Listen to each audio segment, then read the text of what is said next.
Another electric vehicle maker appears to be on the brink of collapse, the latest in a growing trend of EV startups failing to break through in a crowded marketplace. This time it's Bollinger Motors, a commercial EV company founded nearly 10 years ago.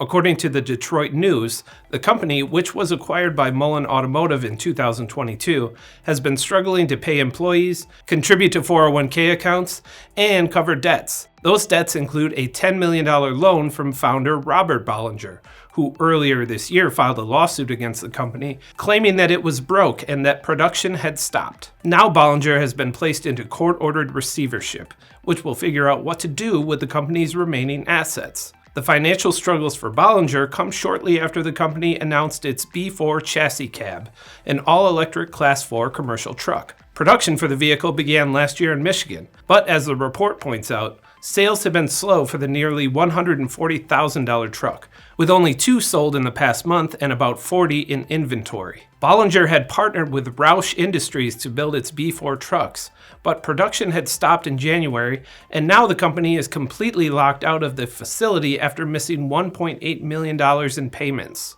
Bollinger's troubles reflect similar hardships for other electric vehicle companies. Earlier this year, both Nikola and Canoo filed for bankruptcy, and last year Fisker shut down and tried to get out of the lease at its former California headquarters, which were apparently vacated so quickly that the company's landlord described the aftermath as complete disarray and that the building looked like it had been ransacked.